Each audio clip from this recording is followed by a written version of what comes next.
He want to make the jail right now. Hey, he up right now, but now got a contract. Know that. Know that. So, come Saturday night, I'm coming in here to beat his. He gonna come, he gonna be tough, strong, but I'm coming to whoop his. I stand by that. I'm him up. Yeah. False accusation. You gotta think, right? It's okay. Accusation. We I accept it. can't wait to beat this clown, bro. This dude is a clown. Focus on me. You better have that chin ready, baby. You better have it ready. Real clown. I already figured this out.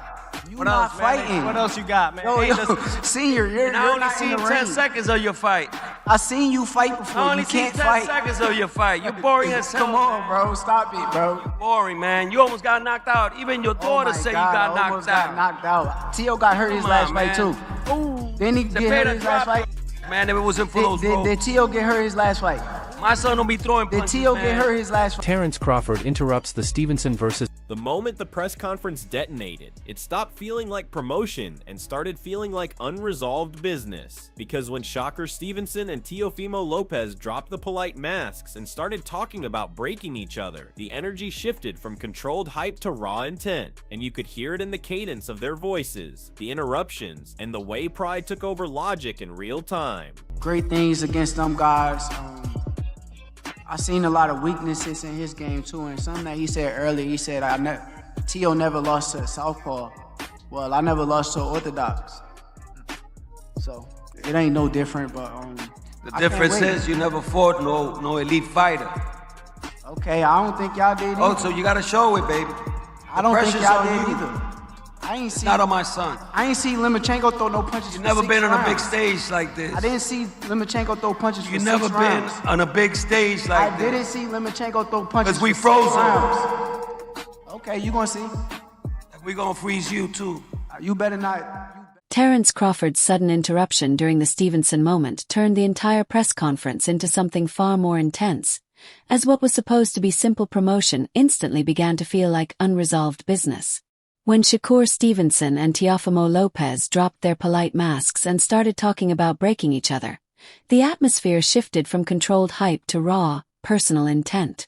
You could hear it in their voices, feel it in the sharp interruptions, and see how pride began to overpower logic in real time, turning the event into a tense, almost explosive confrontation. That's what I do. You know, we broke the code with with Loma that nobody had ever done. You know, we didn't let him get comfortable in there. You saw that, you know, within like 8 rounds, he didn't know what to do. I did the same thing with Josh Taylor, and we're gonna do the same thing with Shakur. Real hard. Man, what do you say to that, bro? Like, you him, bro. I just can't wait to beat him and shut him up. T.O. not on this level. T.O. is a high-level fighter, but he's not on my level. I'm an elite-level fighter, and come January 30 times better come fight night against Teofimo Lopez than I was against Cepeda. 1,000 times better. Faster, sharper, stronger, mentally more on point, and I can't wait. You said a couple of times now you see some holes in Teofimo's game. I know you don't want to give away your game plan at the kickoff press conference, but where are the weaknesses? Where are some of the weaknesses in his game? A lot of the weaknesses is in his mental. I think it's more mental than anything. And I'm going to expose it. Reminder, Chris, this place is special. I think when this fight was talked about, I think both Shakur and Teofimo Lopez need a huge amount of credit for making this fight. Both of the guys are the respective kings of their division. Teofimo Lopez, the #1 guy at 140. Shakur, the #1 guy at 135.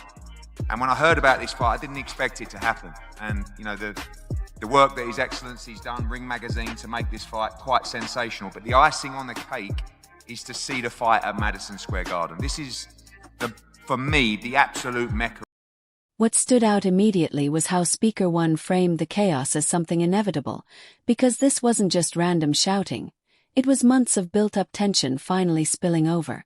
Shakur was openly challenging Teofimo's credibility, while Teofimo fired back with jabs about boredom and weakness.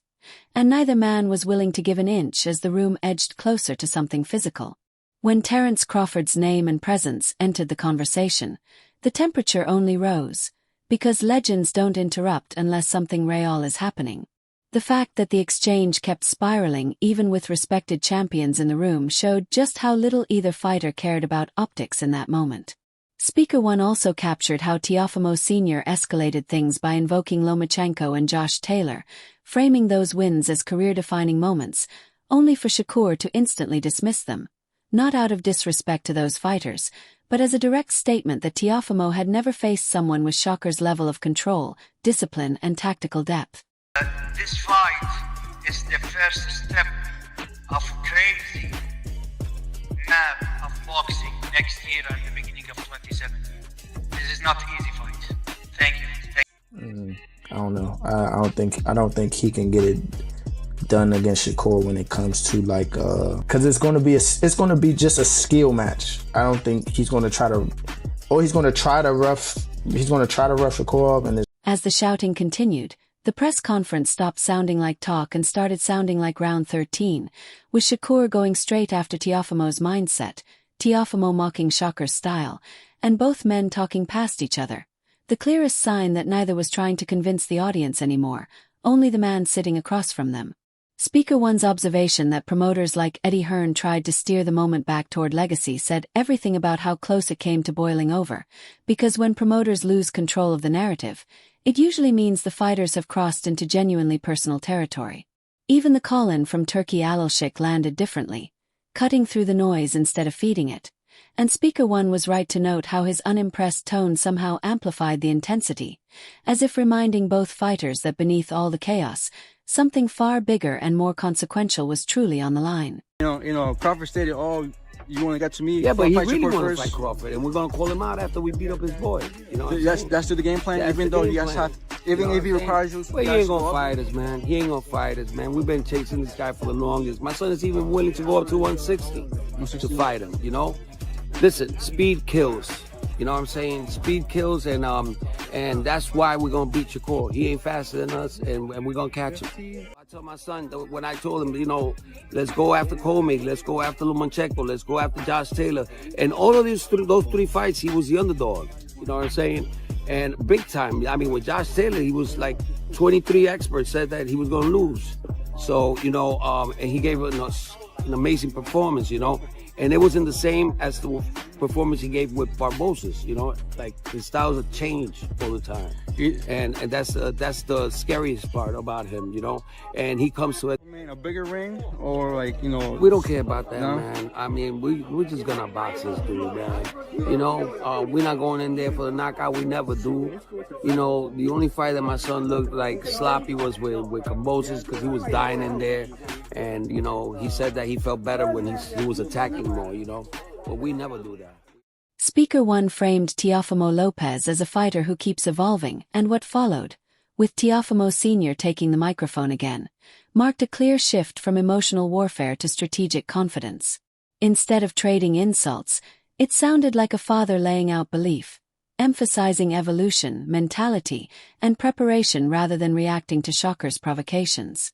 The way Team Lopez framed danger over comfort wasn't accidental, because that narrative fits Teofimo's career perfectly, from Lomachenko to Josh Taylor.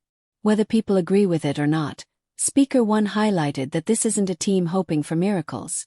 It's a team convinced their approach breaks disciplined fighters. And when comparisons to Crawford and Canelo surfaced, Speaker One acknowledged the exaggeration but correctly identified it as part of the confidence package, because elite fighters don't sell doubt, they sell inevitability. And Team Lopez clearly believes adaptability and pressure can crack Shakur's calm exterior. He's got the IQ, he got the experience, and the athleticism, and the skill set where he can paint any type of picture he wants to on a blank canvas. When I look at Teofimo Lopez, he's almost that. He has a blank canvas, but he needs an outline on what to draw and what to paint inside the line. Now, every now and again, he'll go away from the outline that he has and he'll do something dope and you'll be like, "Ooh, that was cool. That wasn't on the outline right there." But I don't think that he can create on the fly. Just painted outline by being as disrespectful as he can at the press conference because he wants to try to piss this kid off so the kid come fight with him. You understand me? Because with me, he had exactly what he wanted. Cause as soon as I go in there, I'm coming straight to his head. You understand where I'm coming from? So, but I think that's what he's trying to get. Yeah, you feel me? But I think that's what he's trying to get Shakur to do. Because why would you say that?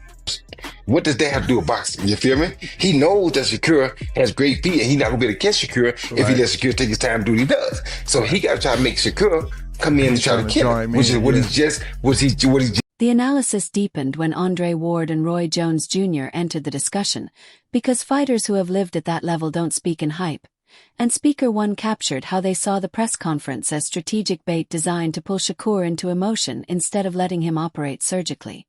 Ward and Roy's breakdown of Shakur as a fighter who creates in real time versus Teofimo as a fighter who thrives within structure completely reframed the chaos, turning what looked like insults into chess moves. Speaker One made it clear that the real danger for Teofimo is assuming Shakur needs to win moments instead of rounds. I always notice, I'm like, dang, when he, if you really pay attention to when he spar, when he fight, he already know what you're going to throw before you throw it. Not because he's some type of, boxing guru or anything like that, but because he reading your body language. If you dip to this side, I'm already blocking for a possible hook or uppercut. I don't need to worry about a jab or right hand because you're not, the probability of you throwing that is not even, But, so just watching him and sparring him, being in the ring with him, it's like, dang, just him understanding what a person could throw based off their body positioning. It always put him come to mind is I remember when he fought Sander Martin. Every time he threw a right hand to the body, he never had his lead hand up. Sander Martin was just check hooking him to death. I'm just like when he just gonna make the adjustment? When he gonna realize that he just keep getting hit with the right hook every time he try to throw the right hand? So those are the small adjustments that he have to make because, sharp fighter, they gonna capitalize. So he got to force Shakur to prepare for him, but also in sparring because, he may have lagged during his last sparring. So it's a lot, but it's definitely doable. And, but this is, the time is now, at the end of the day. Oh yeah, for sure. I feel like Shakur is gonna outbox him, and it's gonna be a point in time until he kind of get desperate, and that's when the gap is going wide, and then Shakur is just going, Hearing that from someone who has actually stood in front of Shakur lined up perfectly with what Andre Ward and Roy Jones Jr. were saying, and the addition of Keith Khan's first-hand experience pushed the analysis from theory into reality. When someone who has shared rounds with Shakur describes how he reads body language like subtitles, it explains why Shakur looks so calm while his opponents slowly become overwhelmed. Khan wasn't predicting drama or knockouts. His point about small habits turning into big problems against a fighter like Shakur exposed just how razor-thin the margins are at this level, and Speaker One connected that insight to Teofimo's past tendencies, not to disrespect his explosiveness, but to show how discipline punishes repetition over 12 rounds. By the end, Speaker One tied everything together as more than a style clash, framing January 31st as a psychological exam under bright lights, where Shakur Stevenson's patience and pattern recognition collide with Teofimo Lopez's volatility and belief, leaving one unavoidable question hanging in the air.